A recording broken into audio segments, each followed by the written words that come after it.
Imaginen por un momento viajar a los primeros siglos de la cristiandad, una época marcada por debates teológicos de una intensidad enorme. En este análisis vamos a desglosar a fondo uno de los conflictos más profundos de toda la historia, el papel de la Virgen como Theotokos y el dogma de la divina maternidad.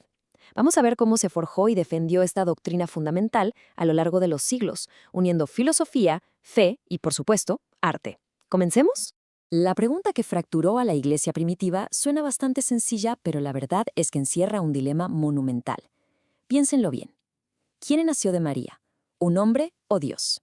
Esto no era simplemente un debate académico para pasar el rato o una discusión sobre palabras. Era una crisis directa sobre la verdadera naturaleza de Jesucristo. Y si no lograban resolver este punto de manera definitiva, la esencia misma de la fe corría el enorme riesgo de perder todo su significado. Para entender bien este conflicto, tenemos que revisar los términos exactos. Existe una contraposición estricta entre dos conceptos griegos. Por un lado, tenemos Theotokos, que significa literalmente Madre de Dios. Por otro lado, está Christotokos, que se traduce como Madre de Cristo. Y aquí está la clave del asunto. El título Theotokos afirma que María dio a luz al Hijo de Dios en su totalidad. Es decir, establece de manera inquebrantable que Jesús tiene una naturaleza divina y una humana, unidas en una sola persona, totalmente indivisible. Si rastreamos las raíces de todo esto, nos damos cuenta de que mucho antes de los grandes concilios, los primeros padres de la Iglesia ya reconocían este profundo vínculo. Estamos hablando de figuras del siglo II como Ignacio de Antioquía o Ireneo, que argumentaban con mucha firmeza que Cristo verdaderamente tomó carne de la Virgen. Luego, en el siglo III, personajes como Orígenes y Tertuliano expandieron esta idea. Y para el siglo IV, Atanasio ya usaba formalmente el término Theotokos para defender a toda costa la divinidad y humanidad del Verbo encarnado. Así que no fue algo que surgió de la noche a la mañana.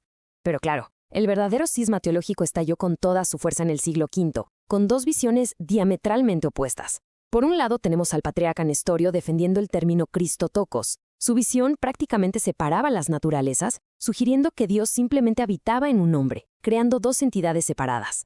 Y por el otro lado, la tradición ortodoxa liderada por Cirilo de Alejandría, quien sostenía que Jesucristo es una sola persona con dos naturalezas inseparables. Cirilo advertía, y con mucha razón, que dividir a Cristo destruiría por completo el misterio de la encarnación.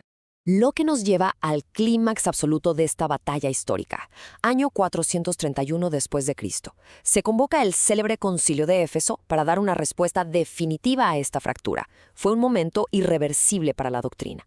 Frente a la insistencia de Nestorio de dividir las naturalezas, se volvió imperativo mantener la unidad absoluta de Cristo. Y la forma de hacerlo fue afirmando, sin ningún tipo de titubeos, el dogma de la divina maternidad de la Virgen María. Y hay que decirlo, las resoluciones de aquel concilio fueron inflexibles. El decreto solemne de Éfeso dictaminó con total firmeza: si alguno no confesare que el Emmanuel es verdaderamente Dios y que por tanto la Santísima Virgen es Madre de Dios, sea anatema. Esta dura proclamación funcionó como un escudo teológico.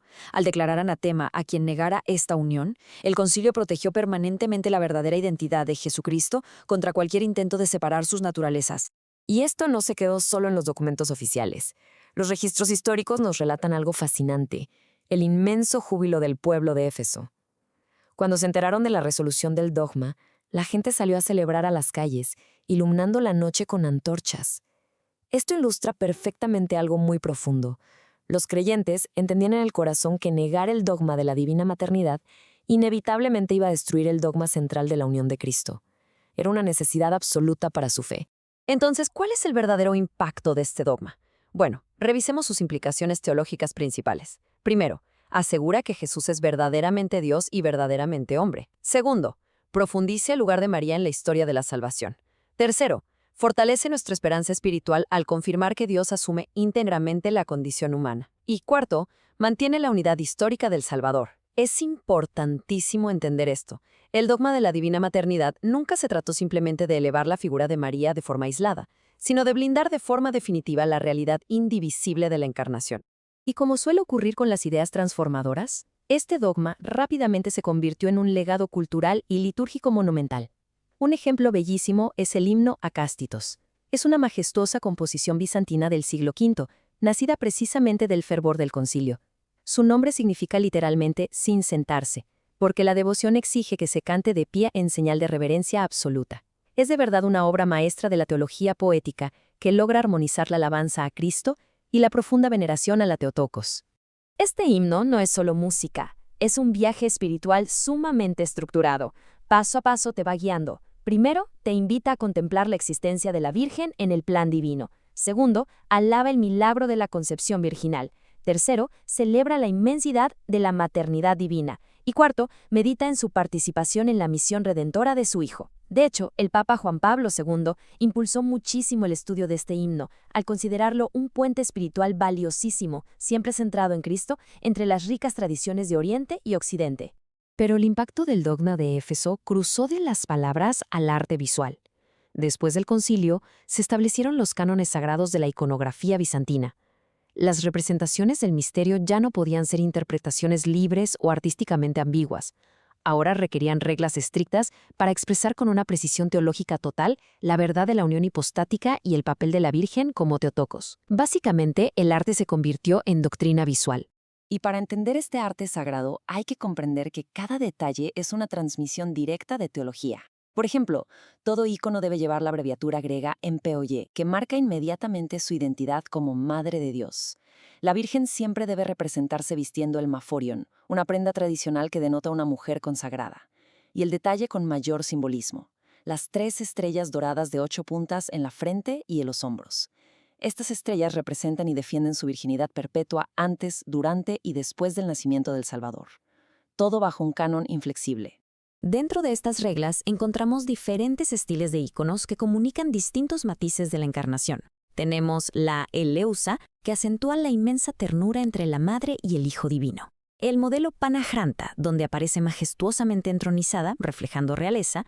La Galactotrofusa, que nos muestra a la Virgen amamantando a Jesús, enfatizando fuertemente su verdadera humanidad. Y la Decis, enfocada en la intercesión. Estas categorías no son simples decoraciones, están diseñadas sistemáticamente para iluminar diferentes facetas del infinito misterio de la encarnación. Para concluir nuestro análisis de hoy, toda esta historia nos deja con una profunda reflexión filosófica. Piensen en esto. Si el cuerpo que nació de la Virgen y que fue colgado en la cruz no era verdaderamente Dios, ¿cómo podría ese sacrificio probar un amor infinitamente redentor? La unidad inquebrantable de la naturaleza de Cristo, asegurada para siempre por el dogma de la Theotokos, es la base absoluta de la salvación en la teología. Es poderoso ver cómo estos conceptos milenarios, defendidos con tanta pasión, siguen sosteniendo la fe de millones. Esperamos que esta exploración histórica les haya ayudado a dimensionar la inmensa magnitud de este debate fundacional.